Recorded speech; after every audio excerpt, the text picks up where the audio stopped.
you. Other than this lady, I'm so honored to bring up. And that's what I don't want to take up any more hard time. So let's welcome up Miss Champagne. We'll take it away, Champagne.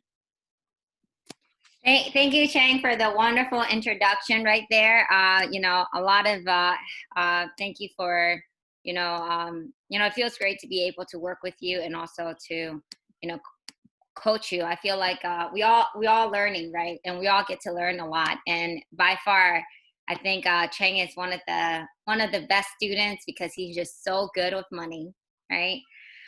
Yes, well, thank you for inviting me today. Our topic is save for your future. More like, the goal is to teach people how to get started saving early. Before I get started, for me, I feel like I've always, I never really have a sense, how to grow our money. Like we just don't know what to do with our money, growing up. And plus, I didn't really have the best habits. I still remember when I was in college, I would make money and I would spend money. I didn't know how to, save. And I was looking for solutions, where to grow my money, how to have my money work for me. I've been to banks, I've been to all these different places, but I just don't have an idea, where would we be able to have our money to grow and work for us, right? And luckily, a friend of mine in Zynga, reached out to me and I got started with our company. And that was where I started the journey about how to better my money, how to have money to work for me. So today, hopefully I'm able to share some, ideas with you or concepts with you that may be able to provide some guidance for you in terms of what to do with your money. And if some of you guys are parents here, I'm a new mom. I have a toddler. Well, I have two toddlers now. One is 2.5 and the other one's 1 year old. So in my mind, I definitely want to know, okay, how am I going to help them? But from what I learned, I definitely know that I want to prepare them financially. And I definitely want to equip them with financial knowledge. I want to give them money so they can learn what it is, right? But that's something I know so far. They're young, but that's something I want to make sure I do for my little kids. But yes, I'm not exactly sure. Many of you guys know or not know. Oops. Some of you guys may know. It really depends on the knowledge. It really depends, right? Warren Buffett is by far one of the, to me, I think is one of the wisest men. And he's so knowledgeable. And he says that, oops, let me go. Oh, let me pin this video. Okay, so yeah, Warren Buffett, he said that there are a few excellent tips. First one on earning: never depend on single income. Make investments to create second sources. So just from his idea, if you were to ever be growing money and working money, don't think just one source of income is enough. Actually, I study a lot of millionaires. I study a lot of successful people. On average, successful people have 7 sources of different incomes. So they may, some people have jobs. Most of them, of course, they're business owners. And then they have different sources of income coming from all over the places, right? So if you only have one source of income, I challenge you to start thinking about having multiple sources of income, right? On spending, well, if you buy things you do not need, and soon you will have to sell things you need. And I thought that was something very valuable. The moment I heard and see this, I started becoming much more conscious in terms of what I'm spending on. Back then, before learning about finance, before getting into financial industry, I am definitely the girl who works, make money, spend, enjoy time with family. Enjoy time with my friends, and we just spend. We eat a lot. We just dine out. We just socialize a lot in terms of just eating food and buy things that we want, right? But when I started thinking about this is where I become a little bit more cautious and start thinking, okay, well, I definitely don't want to be the person who would have to sell things I don't want. So luckily, we're being much more disciplined. So some new people, maybe that will be something for you to take in as an insight, like be a little bit more conscious of what you're spending on. On savings, do not save what is left after spending, but spend what is left after saving. Now, this is something that's funny because, statistically, 95% of Americans are spending first, and then they only save whatever, 5% of the money, right? Versus most successful people, they're the one who's spending, they're the one who are, saving their money first, and then they spend later. So it's so interesting how, we watch different group of people and what they do with their money. But ideally, wouldn't you agree with me? We all want to become successful. So maybe there's something there. Maybe there's an art to why they are successful, because they're being disciplined with their money. So of course, this is to me, it's like an encouragement. Like, oh, okay, well, I would like to become a successful person. I like to, become somebody who makes good money. So as a result, well, if I want to grow my money and maximize money, I definitely want to be the one who's saving my money first before I spend. Before, I used to be just spend, spend, spend. On taking risks, never test the depth of river with both feet. I think, this is Warren Buffett, the guy who knows risk so well, and he's always been, so knowledgeable. And he's, his great knowledge is that, hey, never take death and, risk with both feet. And now that we're on finance, I think it probably makes a lot of sense. Like, be a little bit more conservative instead of trying to take so much risk. And for me, even for my portfolio, I've always been a little bit more conservative. And believe it or not, as you're starting to interviewing all these successful people, you will find and realize that many of them, they're very educated risk takers. But when it comes down to taking risks, they're not really aggressive. They're always very educated, and they're more leaning towards the conservative side. On investments, do not put all your eggs in one basket. Never put all your eggs in one basket. I think that's just universal knowledge, and most people should really try to apply. Diversify your portfolio, right? On expectations, honesty is very expensive gift, and do not expect it from cheap people. That is just so well said. Sometimes I think expectation is very important. Sometimes, you want certain things from certain people, and they're not meeting it because you have such a high standard for someone. And you're only, we're only going to be hurting each other just because we're not on the same page, right?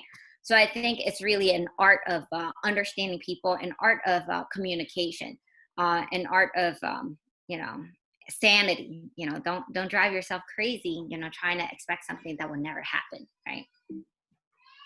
So hopefully that was a useful tip for you. So earlier, not Albert Einstein, Warren Buffett mentioned that you want to be saving first, right? And this is something I thought that was very, very powerful, because learn to pay yourself first. This is something that I learned very beginning, maybe like my first year in the industry, and I was making money, but I was still spending money, right? I was making money, I was spending money. I started saving, but I wouldn't say because you're making more, you start saving more. I wouldn't say I was, proportionately saving as much as I should have been doing. So because of that, I never really built a very good habit. But since I read this really cool book by David Bach, and, he says that, the author of The Automatic Millionaire, if I were you, check that book out because it's so powerful. I think I apply so much of my wealth concept from him just because I don't want to think about it. His concept is all about, you do it automatically. You don't have to think about it, and money is automatically allocated to different places, and it will grow and work for you. And I love that. So, literally, like right now, any money come into my account, my bank account, first thing it does is that it separates into 3 different accounts. And then those 3 accounts, it separates into, so many different purposes, whether it's retirement, college planning for my kids, whether it is for, like last year we just got a house, and my husband and I, we literally had a strategy automatically applying funds into one account automatically. And we were able to do 30% down on a house within 1 year's period, all because we applied Automatic Millionaire. So a lot is said about it. That means that's how much I really think is so great at it. The secret to creating lasting financial change is to decide to pay yourself first and then automatically. Many people think that, I don't have money to save. And that's also one of the biggest reasons why, because I think most people think that I have to pay the rent, I have to pay the expenses, I have to pay the utilities, and I have no more.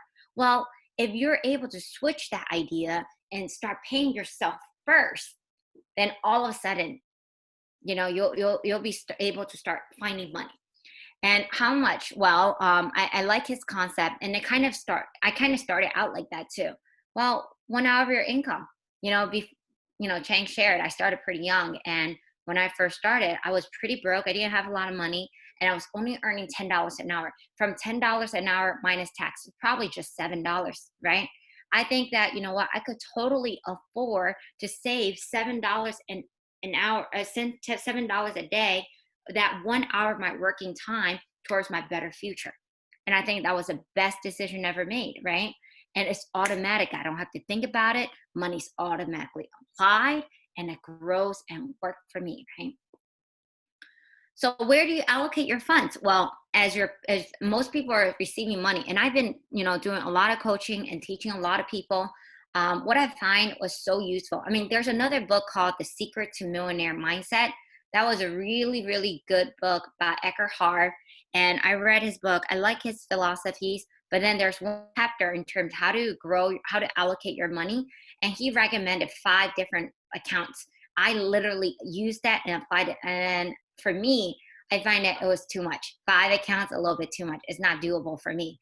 But I did find 3 accounts was very doable. And then, throughout my career being a financial planner and consultant, I literally teach and coach people, you know what? You want to diversify your portfolio into 3 different accounts. One is everyday your account that you need it. Like how I share with you, money I receive, it will go into my necessity account.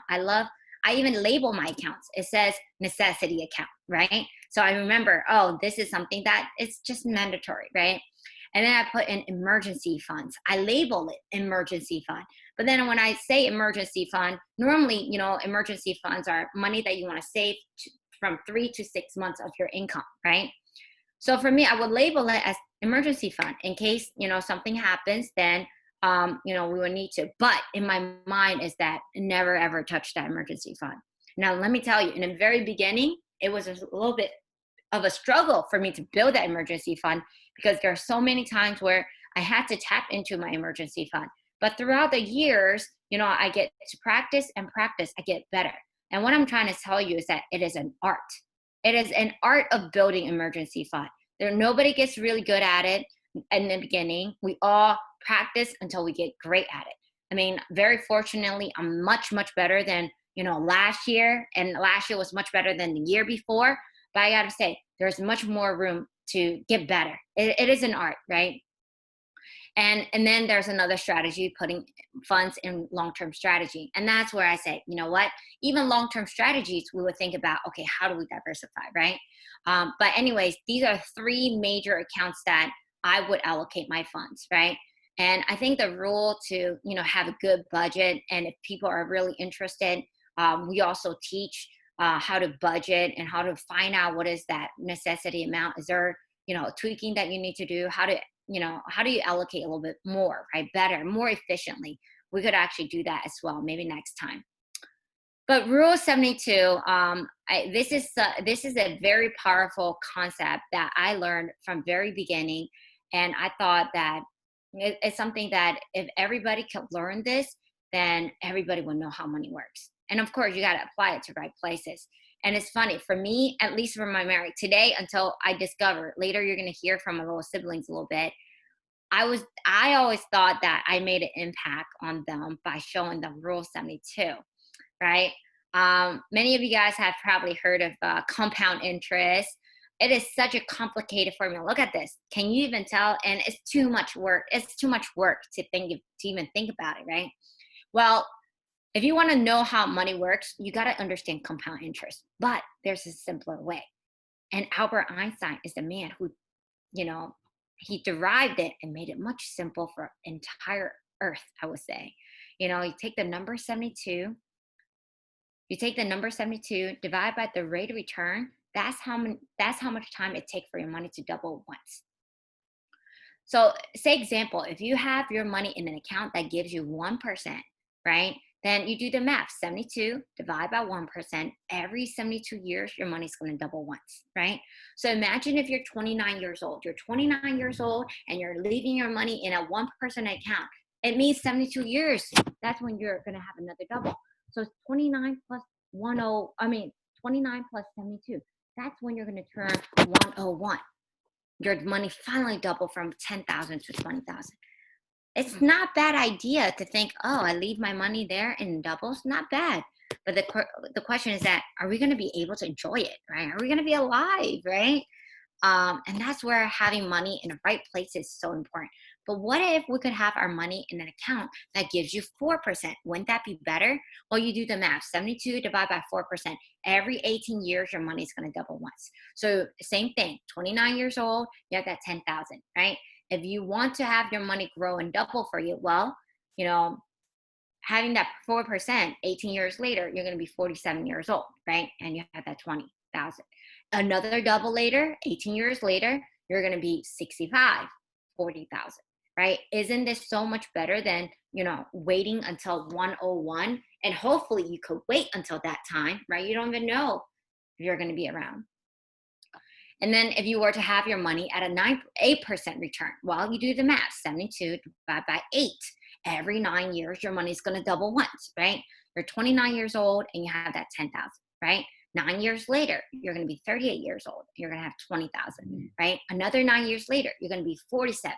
You're going to have 40,000. Another double, right? Another double. 9 years later, you're going to be 56. Another double, 160,000, 65 years old. Look at the difference, right? 4%, and look at the difference. You know, both 65. One is only 40,000, and the other one's only 160,000, right? That's the power of having your money grow and work for you if you have your money in the right places, right? And that's only 4%. I sometimes hear people say, oh, interest, 1 or 2% is not much of a difference. But imagine if you add another zero.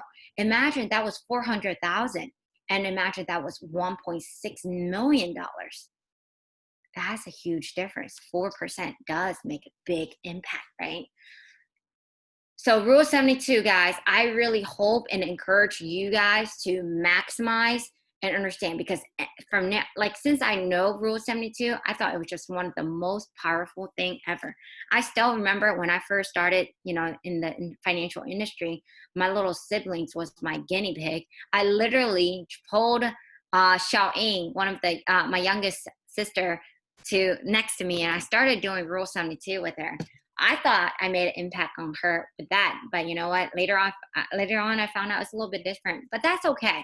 But rule 72 is very, very powerful because I don't have to think too much about it, right? I know exactly how fast and how much money doubles from with that just number 72.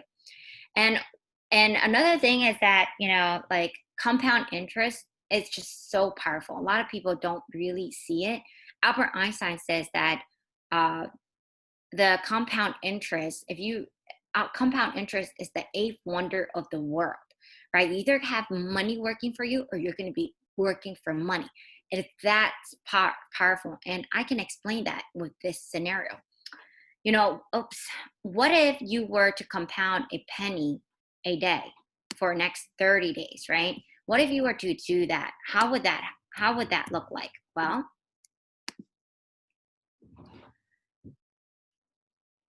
so you have 1 penny, day 2, you double it. Day 3, you double it. Day 4, you double it, right? How much do you think that money's going to be? How much do you think the money's going to be by day 30? You know, by day 15, it's going to be 163. You think it's going to be a lot on a day 30th? Bam. It is huge. From 1 penny to $5,368,000. That's pretty powerful. Compound interest, whether you like it or not, it's going to work for you. And compound interest can work against you too. You know why? Because loans, mortgages, you know, student loans, right? Car notes, they are all negative interest. Their interest growing, compounding, but not for you. So if you're not having your money in the right places, you could be working for money, right? But that is just so powerful. Got to have your money in right places, right? So let's talk about retirement, because I think that everybody probably wanted to retire, right? And if you want to, I think it made a lot of sense to, you know, think about when. You know, today's topic is about saving early. So you probably have some idea where we're going to go at, right? What if you started saving for your dollar today? Some people say, okay, maybe it's too late for me to get started, right? Well, if you're someone, let's say that you're someone who started 65 years old, right? I mean, say example, if everybody's ideally running to have $1 million for retirement when they're 65, well, if you're a 25-year-old, you have 40 years to save. And if you were assuming to have your money in an account that gives you 10%, then you will only need to save $179, right? This is a concept. I'm not saying that we're going to have money in 10%. Maybe you could, right? But this is a concept, right?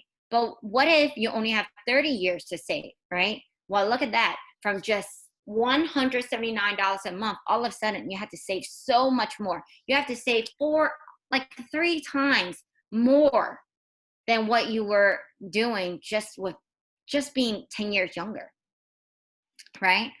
Now, if you only have 20 years to save, if you still want to hit that $1 million goal with 10% return, you need to save $1,382 every single month, right? And some people are like, oh my God, I am 45 right now. I'm only 20 years from retirement. Am I anywhere close to that, right? That's one of those questions. Well, this is why it is so important. But I hope I am not deterring people from, oh, okay, well, I'm so far from the goal, I shouldn't need to save anymore. That is totally not the point. This whole thing that we're trying to say is that you should start now, right?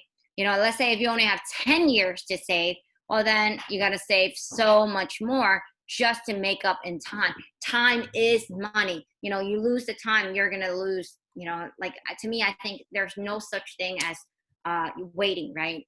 So here's another great example. Who would you like to be? If you want to be Mr. Save Early or Mr. Save Later, right? Say example, you start, why is this? Okay. Say example, if you started out saving at the age of 30 years old and you started saving, 10%, right? In a 8% return, right? Let's say that you save for 8 years and then you let the money to grow and compound for you over the years, right? Well, a total amount of money you put in is 90,000, but total accumulated value, throughout the years of compounding, you would have achieved that $1 million, right? But here, Mr. Save Later does a little bit different. Like, hey, I'm still young. I want to party a little bit more. I want to enjoy life a little bit more. Why don't I save a little bit later? Well, you could. Let's say Mr. Save Later says, I'll start when I'm 39 years old. I'll start saving, right? So Mr. Start Early does, save 10,000 every single year. But instead of saving only for 9 years period, Mr. Start Early did for 17 years, right? Total amount of contribution he did was 280,000. But over the time of growth and compounding, he has, 953,000 at the age of 65. But look at that, right? Same amount of amount, kind of almost the same amount accumulated for that 1 million, but it takes so much more money and so much more effort to hit that goal, right? If you're Mr. Save Later versus Mr. Save Early, just, do the same thing, but he understands that time is money. So he wanted that extra time to grow and double. Well, there you go. Just like how I showed you earlier about the penny double. If you really look at here, the penny double here, right? What's really significant? It's really significant the later years. The later years, that's when it doubles faster and faster, right? And that's also one of the reasons why, the moment my kids, my son and daughter, when they were 15 days old, right away, I got them started saving. And right away, I started saving for them since they were 15 days old, both of them. I started different financial strategies and plans for them just so that they could have their money grow and work for them. So it is so crucial. Why? Because I understand the time. I understand they're at age 0, right? So it is so impactful and powerful. And today, our topic is that you got to start early. And I hope that I'm encouraging some of you guys to start thinking about saving your money in the right places and putting your money in, accounts where it's growing and working for you, instead of just leaving, let's say, leaving in an account that gives you just 1%. Okay, now let's talk about the Latte Factor. This is also by David Bach. And Latte Factor is that, many people say, oh, I don't know if I have money, or I don't know if I could. Well, the Latte Factor is by David Bach, and he says that, well, one latte a day keeps retirement away. And I thought that was really cool because, you guys could easily go onto this website and, go on, check it out. Say example, some people love to have one coffee a day. They're like, I must have the Starbucks coffee. And I have to say, Starbucks has been amazing at branding themselves, and just holding that cup of Starbucks makes you elegant, right? Latte or coffee. Some people is just so in love with coffee. Some people is smoking something that they must have a day.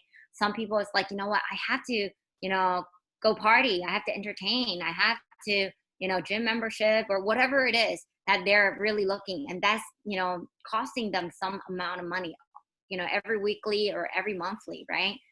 And snacks, some people love to eat certain snacks, drinks. I know I've always been about bubble tea. Luckily, I am still a little bit more disciplined, right? Or ATM fees.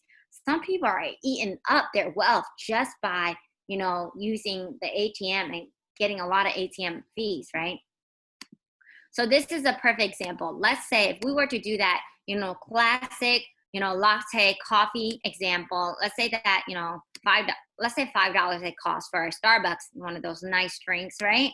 Let's say that you have your money at a 6% account, right? Imagine instead of spending that money, and you could have had that money in the right places and having your money to grow and work for you. Look at that. From that one, $5 a day that you're spending at a 6%, in 10 years, that $5 would have been 25,000 money that you could have saved, right? Let's say 30 years from now, it would have been 152,000 money that you're saving, right? 290,000 if it was 40 years, right?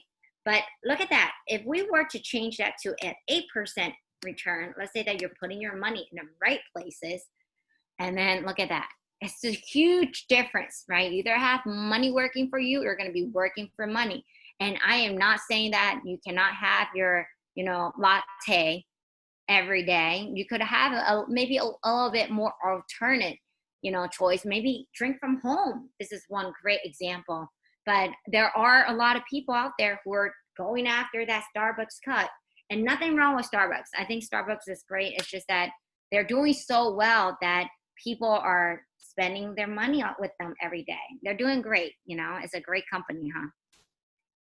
So this is an example. If I were you, you could check it out. If it was monthly, how much money weekly, what would you have spent on? And if it was monthly, what would you have had spent for your life in terms of the money, right? So that was just an example. And then here, I'd like to share with you, what are the benefits of saving early? Well, let me tell you, I got started pretty early. I started when I was 20 years old. After 19, I turned 20. And I heard from, my trainer at that time, she was, I was looking for money. I remember I went to banks asking, what do I need to do with my money? How can I grow it? All they ever showed me was a CD account. I thought that was really good. I thought that was a great account. I thought it was, high return, until I get into, the financial industry. Then I was like, whoa, there are so many great financial tools, strategies out there. And yet, most people, common people, are just gaining information from the banking industry, like a CD account. Oh my goodness, we're losing out so much benefits, right? So this is just an example of me like saving very early on in my age. See, I started this when I was 20, and I started another one. I saved more money when I was 21, right? But this is an example of me having money saved in a, I literally started out with $7 a day. I was making $10 an hour minus tax. $7 was a day what I could do, right? I started out with $7 a day. Then later on, I was like, I'm making more money. I should be able to save more money. So literally that's what I did. I saved more money over the years, right? Now, this is a very unique strategy because, it comes with a lot of tax-free benefits. So for me, it made a lot of sense for me to make sure that the money I save in there is still going to be tax-free. So unfortunately, the way it was structured, even though I want to put more money in, the maximum I could put in was 31,000 because if I put any more, then it becomes taxable event. I never want to do that. I want it to be tax-free. As a result, I don't put any more money into this account. But on projection, it is saying that, when I'm 65 years old, total amount of money I put in here is 31,000. But all of that money, 329,000, is tax-free. And I love the fact that in case anything happens, my family's taken care of. Being Chinese, I know that, the younger generation, we are our parents' retirement. So for me, it was a sense of urgency. I want to make sure that in case anything happens, my mom and dad are taken care of. I want to make sure that I am still their retirement. But thank God, thankfully nothing happened, and I'm able to still, be their retirement and be able to take good care of them. But here, I love the fact that, I started out just saving very little bit of money, and I put in, 31,000 only money gross. But by the time I'm 65, I could be taking out 17,000 every single year as my supplementary retirement income. That's so cool. Tax-free, right? Tax-free. That's what's exciting. And I could continue to take it out, let's say to age 97, right? I could continue to take money out. Let's say age 100. I would have took out my own money plus the additional money. I would have been able to take an additional $580,000 from this account, tax-free. If anything happens, I'm still able to, provide my family $154,000. That's the power of saving early. That's the power of just getting started with saving money, like $7 a day. And how was it achieved? Well, for me, I got started with Transamerica. And then, the other account that you saw, it was Voya. But I have for our company, we were able to, do so many, different companies, different strategies. For my son, for example, we were able to, when he was 15 days old, we helped him with Transamerica. We helped him with, Nationwide. We helped him with Voya. We helped him with Pacific Life. It was fun. We were really excited because we wanted to have money to grow and work for him. And I really want to know which one is the king of different financial, products and strategies. And it worked out very, very well. But I love the fact that, when I was first being helped by a, WFG associate, which is my trainer, Peter, at the time, and he shared with me how money works. And he was able to find a solution that was most suitable for me because, I didn't have a lot of money, and $7 a day was something that all I could do, right? And I was able to get started with something like that. And of course, from $7 a day, we are now able to save, 10, 15, 20, 30. Like our family, I believe right now we save probably more than, like 15,000 a month now, just in, different, retirement planning and college, all the different plannings that we have right now. It's pretty exciting and fun. And it encourages me to work hard, So, that's really all I have. Because, today I really want to focus on, getting to know, what kind of impact that we did. And I thought it was really interesting. So, I like to pass the mic back to Chang because Chang is going to facilitate this meeting. Yes. Thank you. Thank you, Champagne. And that was some powerful information you just shared about saving early to achieve financial freedom. It's just awesome that you're able to have the right financial discipline to pay yourself first, to invest in your future. Learning about Rule 72, I remember learning about Rule 72. What struck my mind, I'm sure what struck a lot of people of mine on this call, is that allowing compound interest to work hard for you, you can really become a cash millionaire or do so much more with achieving financial freedom, knowing the right knowledge and having the right discipline. And I'm so it just blows my mind that you were able to go from a student who was saving $7 a day to now saving more than 15,000 a month. That was just incredible. And I know for many of you guys, saving, for a lot of people, actually, saving money is not easy. And whether you're young or old, most people have not pondered about which question to ask about saving money or how to save for financial goals, crafting a plan to achieve their financial goals. For some, they never even thought about saving. And because finance is not just a regular topic that we talk every single day, and when it's not taught in school, which we should, and when parents doesn't know about it, chances are we don't know about it. As a result, we end up working hard for money. And instead of having money work hard for us, we have to work hard for money. And for the next part, we want to transition into a Q&A. We're so fortunate to invite Champagne and her sister to be our panelist. And I'm just very curious about how Champagne was able to do it when she was young. And she was able, at the same time, she was able to educate her siblings to do the same. So for the next part, we have Champagne, Xiaojing, and Xiaoying. And for the first question I have for you guys, for Xiaojing and Xiaoying, is that at what age did you guys start saving? And what motivated you to start saving early? And we'll start with Xiaojing first.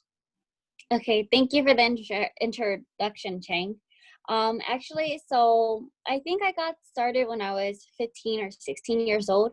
I don't really remember exactly how old, but I just know that at the time I got my first job outside of working at my parents' restaurant, and it was a huge impact for me because it marked the time where I was really making my own money for myself, right?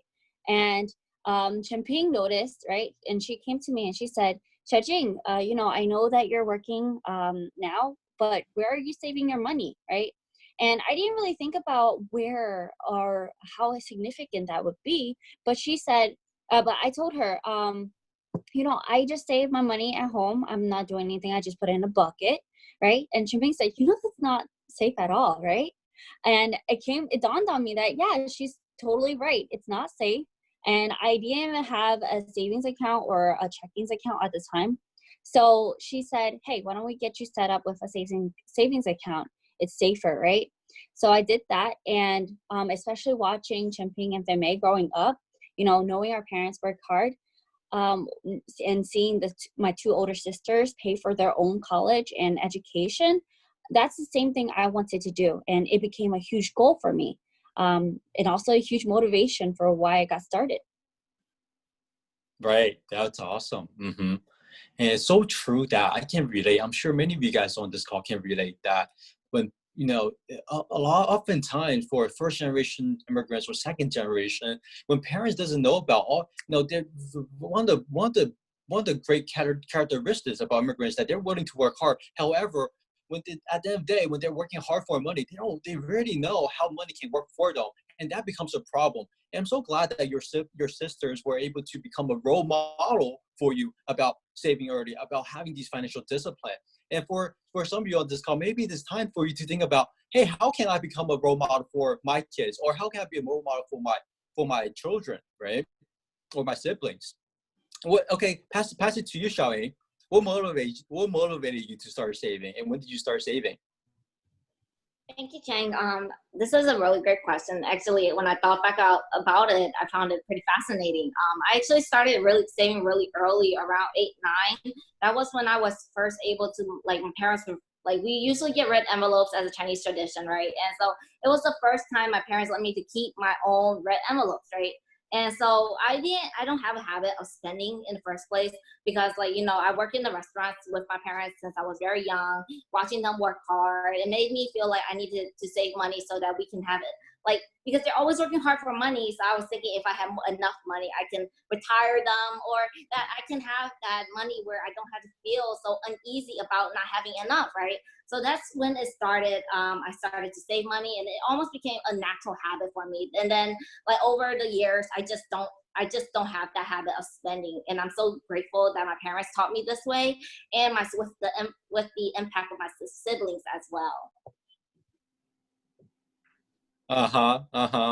That's awesome. Saving red envelopes, right? And allows her and building that strong habits of just saving early, having the habits of saving money mentality. And it's so true that it's not about how much you make, and it's more about how much you save.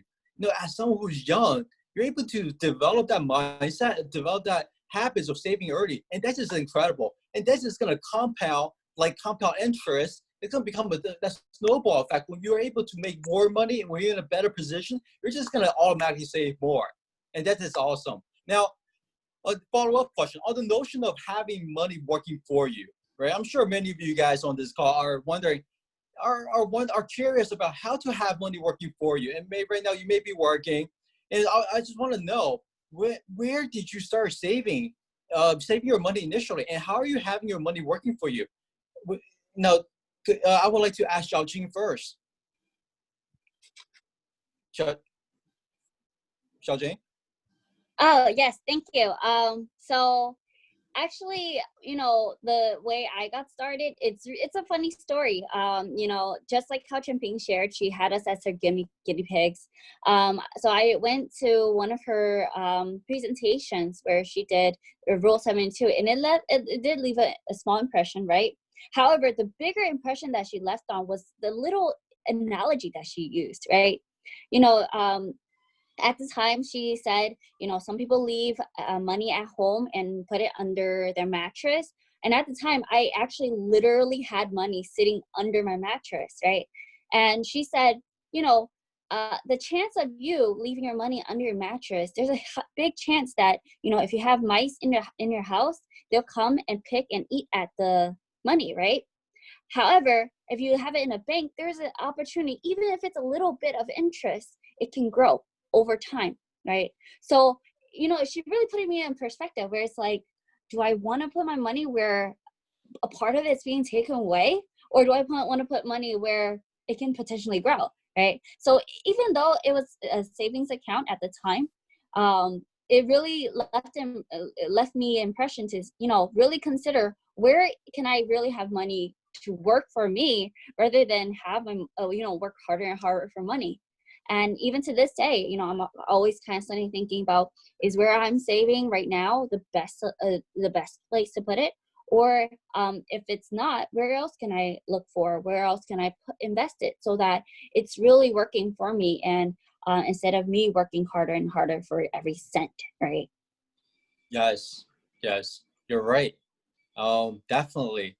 I know maybe some of you guys could relate to this, that you're also saving your money under the mattress.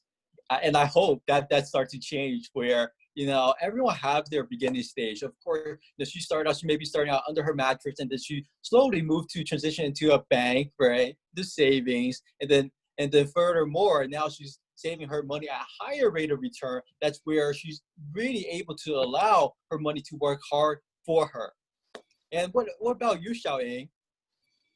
So for me, so in the beginning, I had the money, but I just started saving, right? It's just a habit of saving. However, it wasn't really like growing or anything. But Chimping, thankfully, I had Chimping in my life. She was able to share like the ways where I can grow my money. First, it started with TD Bank, which gave you 0.01%, right? But the only thing that got me started was because of that free $10 when you started saving with TD Bank, right? And then so after that, like while Chimping, that was like when she was like working with TD Bank as a teller. And then after that, she started working at World Financial Group. I was shadowing her. Well, in the beginning, she taught me, she brought me in for a presentation. I learned about Rule 72. That stuck with me like for a very, very long time. And then when I started shadowing with her, I learned about how you can have money work for you. My parents have always been working for money. And so having money work for me, that was a really great idea. I want to retire too with a lot of money, right? That Rule 72 stuck with me. And so she brought me to Capital One day so that we can start a 7702 plan, right? And so therefore, I was able to change my TD Bank 0.01 to 1%, right? I just got to promote it, right? And so I gave my money a promotion. And then after that, I started to save with her with a 7702 plan. However, I had to actually qualify myself for it. You know why? Because I wasn't making money at the time. And we have to make a solid financial plan in which we need emergency funds on the side. And so therefore, she actually had to qualify me to get this plan that I really wanted. And I'm so glad that I was able to start with it after being like able to qualify myself for it. Right, right. And that's just amazing where you're able to have that transition, and definitely having a mentor in your life or sharing with you about their experience, how they were able to go from, and being in your position to somewhere better, right? I'm sure many of you guys could relate to that. Now, my third question to all three of the sisters, for emergency, right? When dealt with emergency, right? Especially right now when we're experiencing pandemic, right? Oftentimes people are struggling financially, and there's so many people going on unemployment. Well, no, actually, with pandemic or not, for example, with a lot of people when they experience one flat tire, and that pretty much it takes them just from one paycheck. They're just one paycheck away from struggling financially. Now, let me ask you a question. What do you see as your saving priorities? And has it changed since the day you started saving to now? And we'll start with Xiaoying. Okay, well, emergency funds, I didn't have like a lot of expenses growing up, right? However, there was always that habit, like I said before, I always thought about saving money for retirement. And at first it was all about that. Like when I started that plan with Chimping when I was 16, it was all about retirement. However, when I went to college, it became a whole different story, and emergency funds increased dramatically. And the reason is because I didn't want my parents to pay for my tuition the same way like Saojin was impacted by my older sisters. And so therefore, tuition was around $3,000 to $4,000 every semester. And I go to Drexel. So we have 3 semesters, so that's a lot of money. And thankfully, like I got the tuition bill like a whole 6 months prior to it. So Chimping was able to share with me about the scholarship along with our associate Honey White. They were able to have a partnership, and this is why like I was able to get a whole lot of information about scholarships, and I was able to apply for it, and it actually took cover of a whole semester of my tuition. And so I'm so thankful for that. And therefore I also planned ahead. I made sure that like even though I had $3,000 took care of the first semester, and I had another $3,000 for another semester. But I made sure I had to go back to work, and so that I can have like 3 times the amount of money I need for my each semester, so that I do not get stressed out about my tuition. It's you're right. You're right about planning ahead. It's so true that oftentimes people doesn't plan to fail. They just fail at planning. And of course, some of your priorities may change as you evolve in different stage of your life.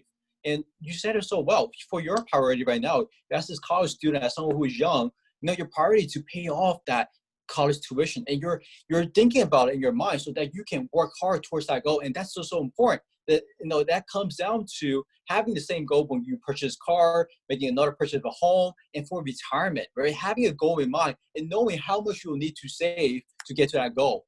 And what about you, Xiaojing? I know that you also have a very phenomenal story where you're able to save, going from saving $10 a day, and now while being in school in college, you're able to have more than 5-figure in your savings bank. How are you able to do that? And what do you see as your saving priority? Has it changed over from time to time? Yes, definitely. Especially the points that you made, right? Especially different stages of your life, you have different priority and goals. So of course, my priorities as a 16-year-old, it doesn't match anywhere for my priorities now, since, I recently got a car as well, right? So even the example that you said, having a flat tire, that's something that I always have in the back of my mind. What if I have a flat tire, right? I'm always driving really carefully over potholes now, right? So definitely, your priorities change over time, and compared to back then, I definitely have college at the back of my mind as well.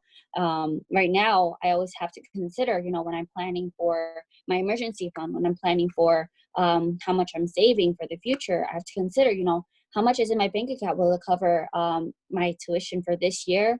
Not just one semester, right? Because if it's just one semester, I know for sure while I am still in school, while I'm already stressing over exams, I'm going to be stressing about the next term, right? So when I take that into consideration, I realized maybe as a 16-year-old, I only needed $100, $200 as my emergency fund. But now I definitely need a few hundreds or at least 1,000, right?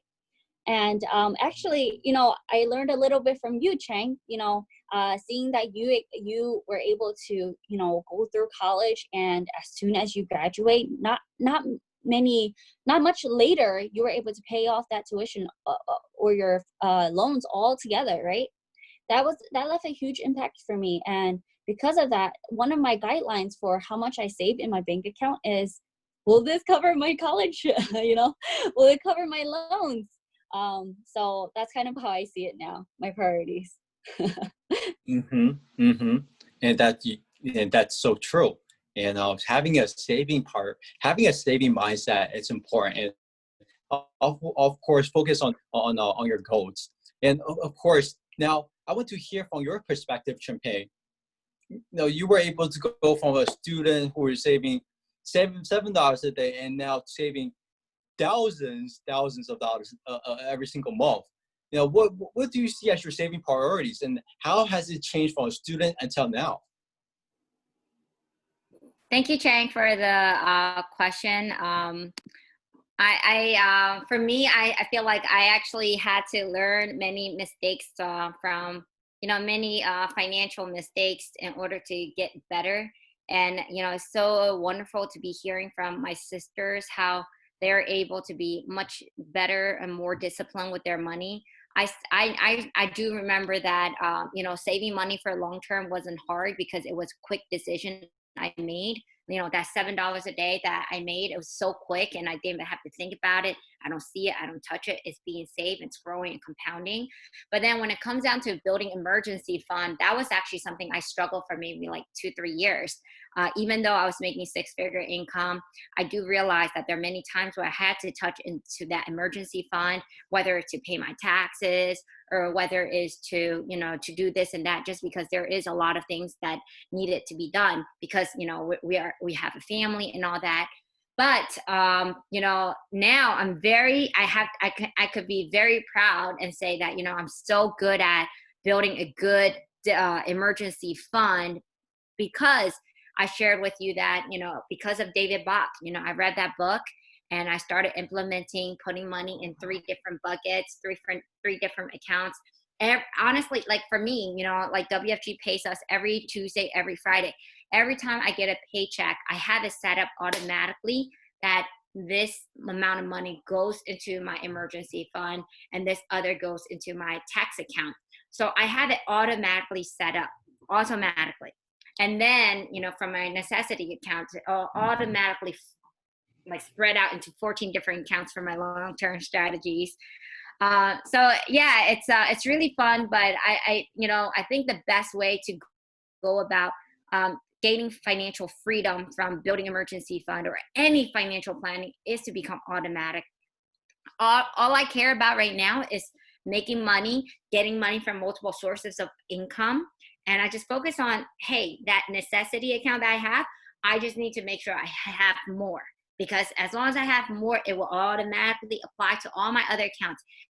I don't have to think about it. And I joke with my husband, I joke with everybody around me that I don't see money going out. I only see money coming in. And the moment I receive the money, it just automatically goes to so many beautiful places that, you know, I have it intended for. So, this whole line of thinking is from the book called Secret. Such a powerful book, Law of Attraction. You think what you get. Money comes easily and frequently. Thank you.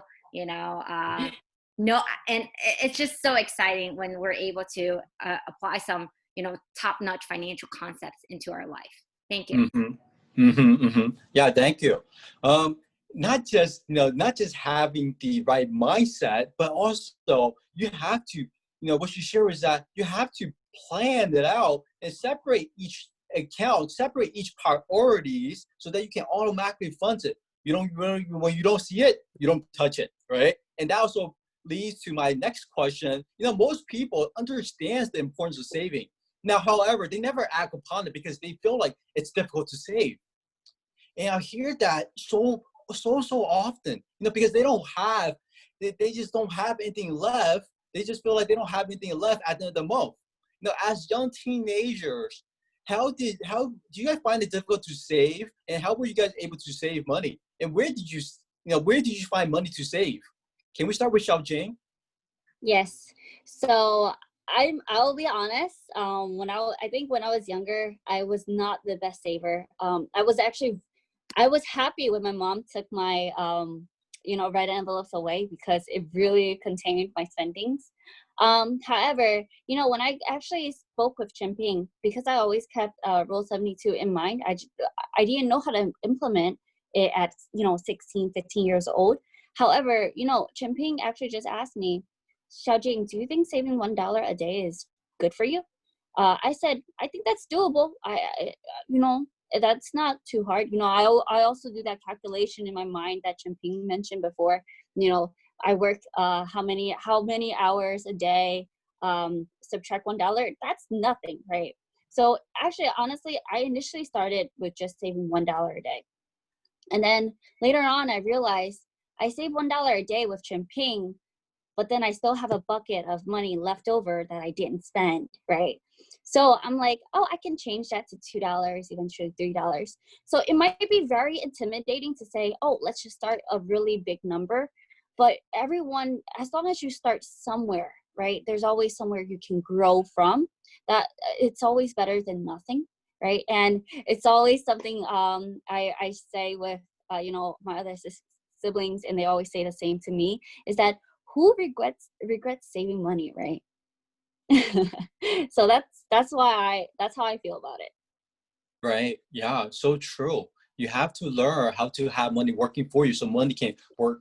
So that money can work for you instead of you working hard for money. And in Chinese, and for those who are Chinese in this call, there's a saying that's the saying says that 如果你不会理财，财也不会理你, right? So that's so powerful. You don't understand how money works. Money is just not gonna go work for you, right?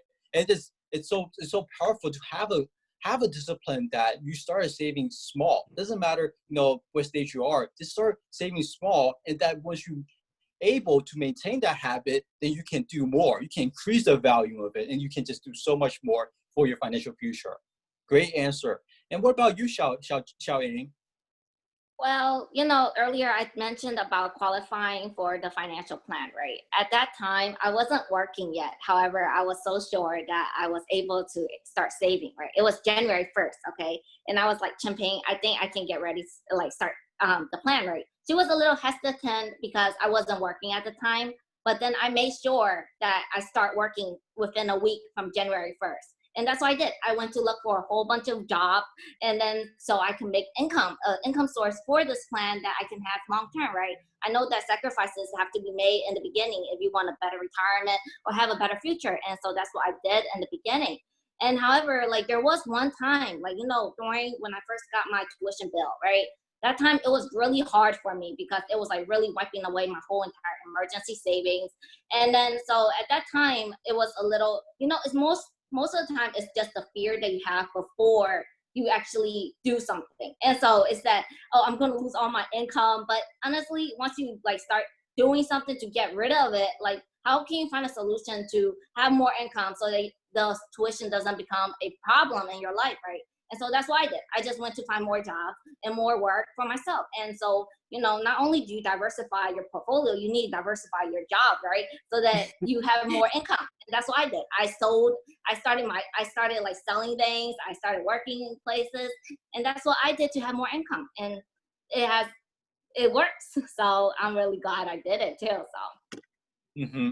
Thank you. And that concludes our the question for the panelists. And of course, we'll be opening it up for our attendees to ask some questions. But what you touch upon, Xiaoying, is so important. You touch upon about diversifying your portfolio, diversifying your income, right? And oftentimes, it's also true that if you were to save money, you want to make more money than what you spend, or spend less than what you make. And that's so true. And these tips applies to everyone. Doesn't matter you're young or old. If you're a little more mature, you're in better financial standing, then you should be practicing these financial tips and disciplines even more, so you can really leverage that money to grow and work for you to achieve that financial freedom, right? Free from debts, free from worries about not having money coming in. And that all starts with the right discipline, saving the right account, and having money to grow and work for you. With that being said, I would like to open up open up Q&A for the participants. If you have any questions, you can simply unmute yourself or type in the chat.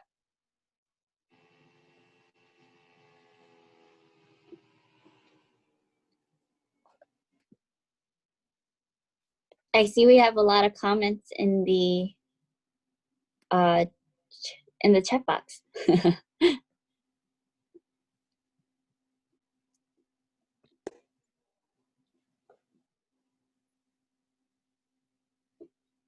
You had a question earlier, Luke, right? What was the question? It was about the penny investing thing where it's like you put a penny in for 30 days. How does that necessarily work? I'm still kind of confused on it. So you had a question regarding to a compound interest, how it was able to accumulate over time. Champagne, are you there? Yeah, I'm Yes. here. All right, great.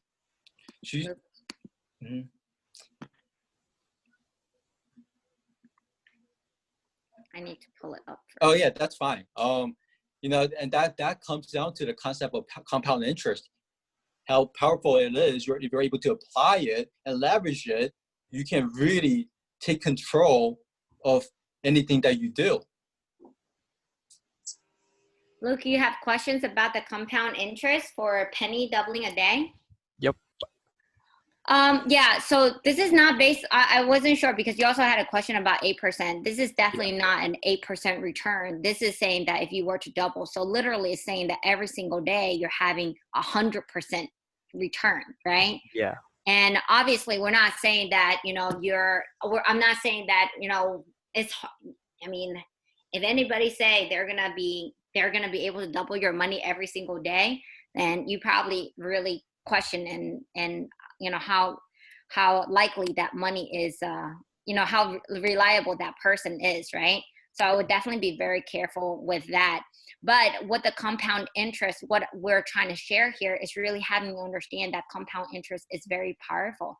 And imagine instead of saying that, you know what, you're doubling your money every single day, but of course, we're not going to be having that high return.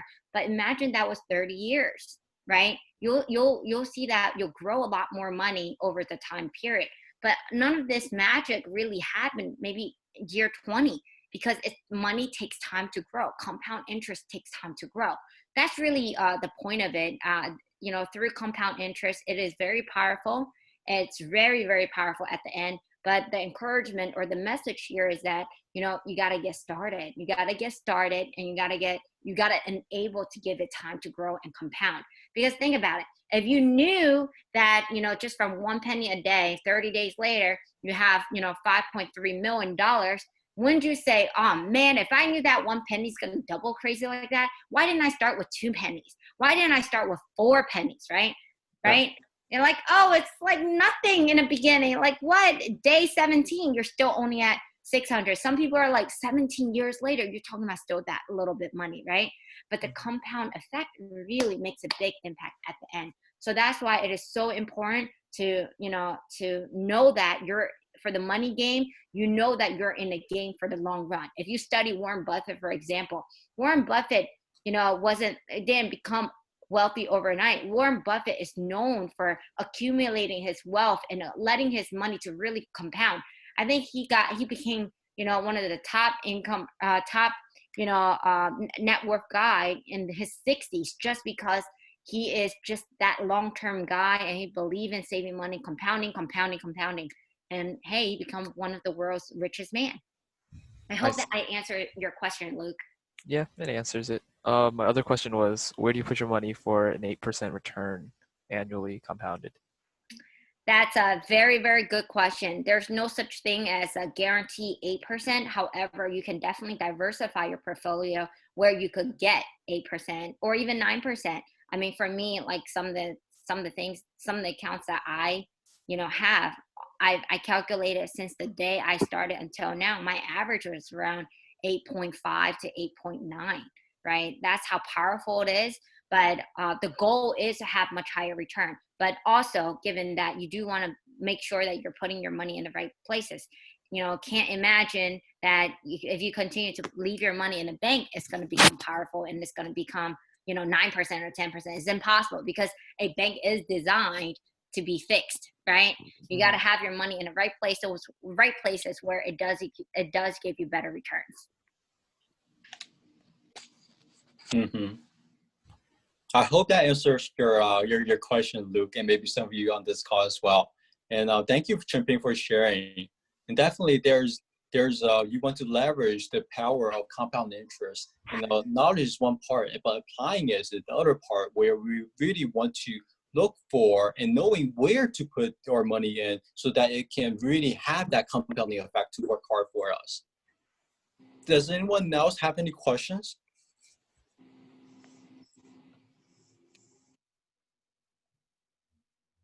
All right. Hey, if not, right, definitely, if you're curious about how to have your money to work for you and what strategies fit for you, or you just, you know, right now maybe you're at a stage where you're thinking about saving and you may not have a lot of money saved, right? Definitely reach out to the person who invited you here. They can give you some guide points of where to go about. I know that's so important. I was at that stage at one point where I did not even know where to go to get a saving account, right? But now I was able to learn and able to have a mentor in my life and to know where to get these information from, so that I can become financially better, right? I'm sure many of you guys want to have that goal to become financially better. And again, just want to thank you all for all our panelists for sharing their knowledge and experience. And thank you all of our participants to be on this call with us. It's definitely never too young to start saving, and it's never too old to start applying either, right? And with that, I just want to conclude, and also I want to announce we also have a next event which we're gonna share with everyone about what is credit, teach everyone about, you know, how to build a strong credit.